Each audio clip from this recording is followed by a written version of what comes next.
Hello there, I'm Lloyd Evans. Welcome to The Bunker. It's time for another voicemail. Today's voicemail is from an anonymous caller.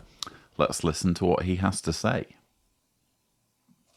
Hi Lloyd, I recently stumbled upon your channel when doing research about Jehovah's Witnesses. I was doing this research because my girlfriend has been having studies with her grandmother who is a Jehovah's Witness. Now I've never had an issue with her doing these studies because she said she didn't really believe it, and truly I didn't know what the religion was about. But a week ago or so, she said something that really concerned me. I personally am an atheist, but I have tried to understand what she was being taught. So while we were having a chat about it, and what JWs believe, she suggested that I should have a study too. And I was quite taken aback because I thought that, she didn't really believe it, but she gave me a reason why she wanted me to have a study. She said, if you don't start to believe this now, then when Armageddon comes, you won't be reborn to live on Earth with me. As you might imagine, this has worried me quite a bit, but I don't know how to approach the situation. I love her greatly, but I fear that her growing beliefs, along with the pressure from her grandmother, would put stress on our relationship and cause her to slip further into the cult. I guess my question really is how do I stop her from following the religion without harming our relationship in any way? Wow, that's a tricky one. My heart really goes out to you. This is a very difficult situation. I wouldn't underestimate. I'm trying not to be alarmist here, but it's important not to underestimate how serious things are from your girlfriend's point of view. If she's already talking in terms of Armageddon coming and you needing to join if you're going to be reborn in the paradise.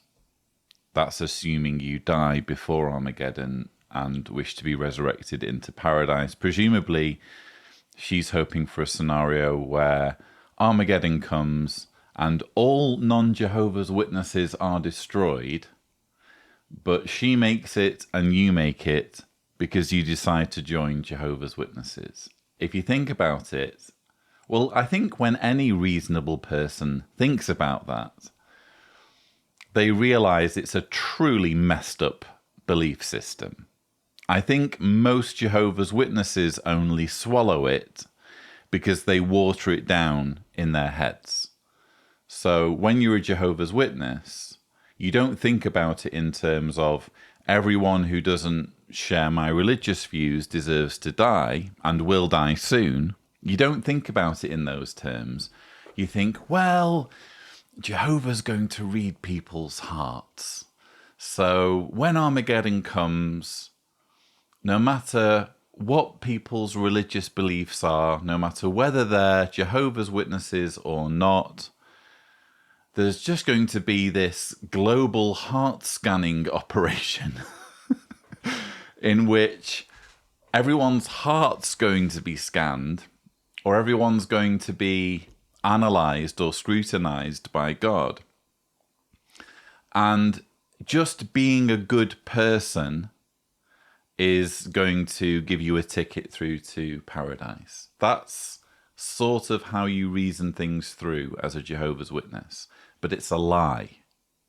It's a self-deception. The organisation's own publications negate that interpretation. And when you think about it, the very concept of being blood guilty if you don't engage in the preaching work, which is something that Tony Morris spoke about from the platform at a branch meeting in Trinidad.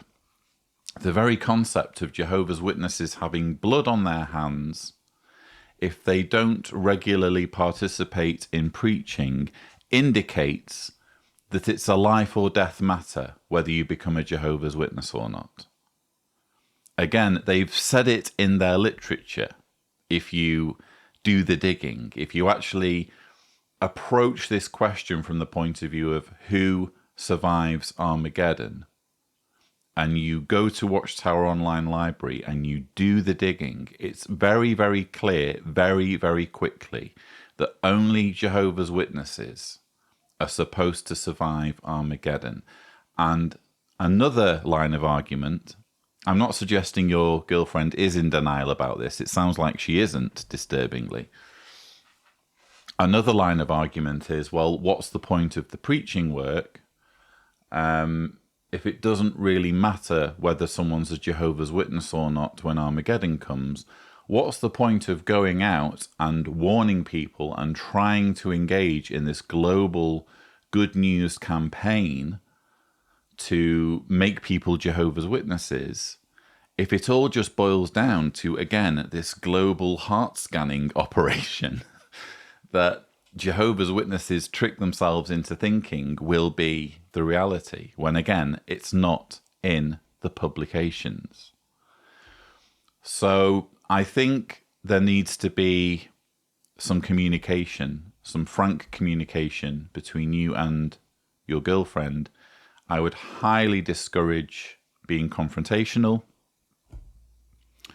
I think it's there's a lot to be said about timing.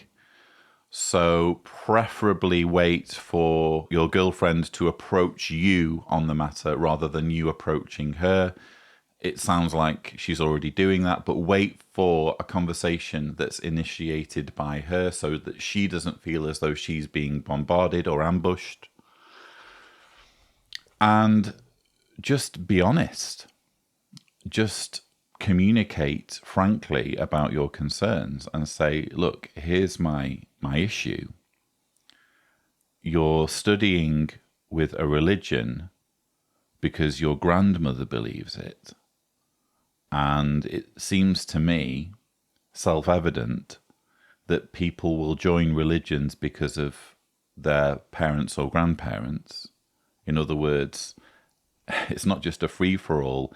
To a large extent, whether a religion has been in your family in the past will dictate whether you continue the religion in your own life.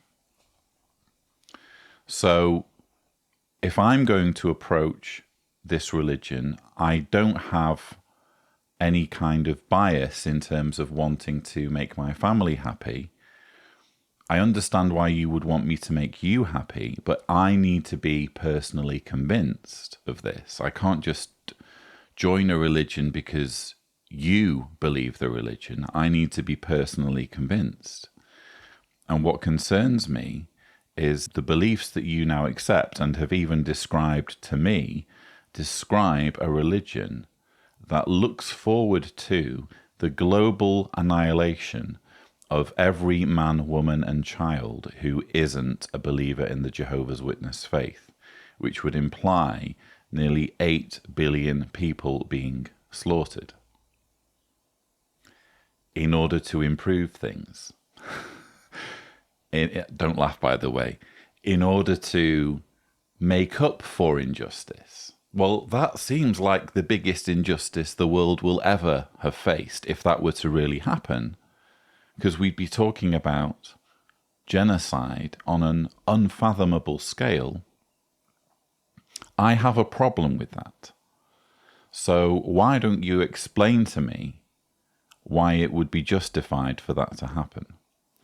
And if she does start using this, oh, well, it's all about people's hearts, just say, great, well, that means I don't need to join because Jehovah's just going to read my heart when the day comes and he's going to see that I'm a good person. You surely think I'm a good person or you wouldn't be dating me.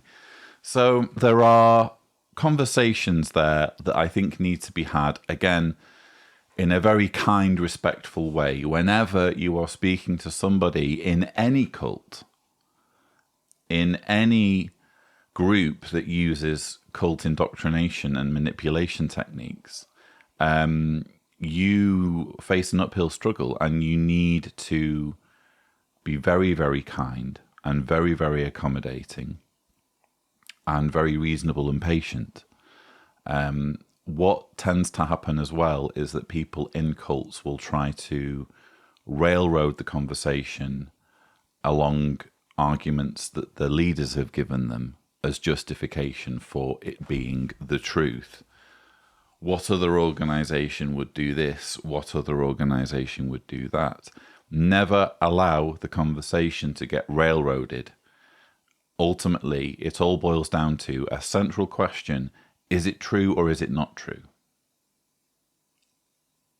If it's true, I'm going to need to see some evidence before I start believing it.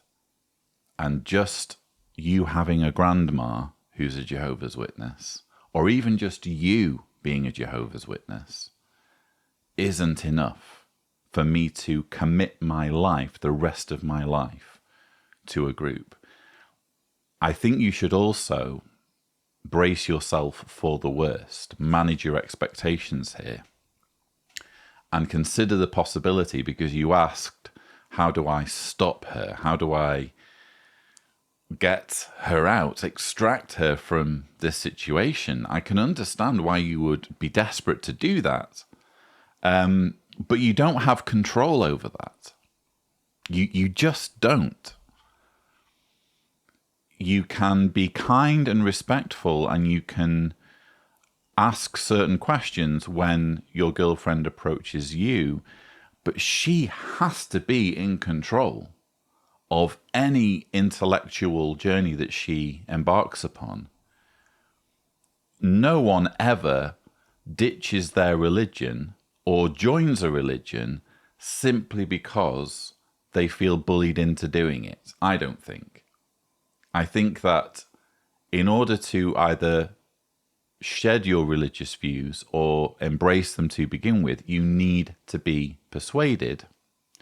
You need to feel as though you are controlling the flow of information that you're taking in.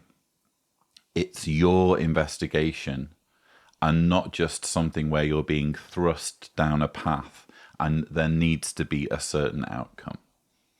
So I've said this many times on the channel, but it bears repeating. It's their journey, and respect that. And brace yourself for the possibility that your girlfriend is already too deep into the cult to be retrieved anytime soon. And that may pose some difficult questions for you and for her, in terms of the viability of your relationship. I'm sorry to say, but that's just how it is.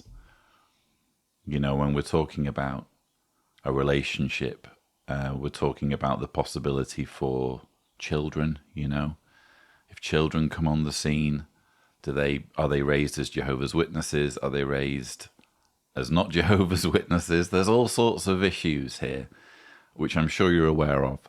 And again, I really do not envy you being in this situation. I think lots of people are in either your situation or a very similar situation.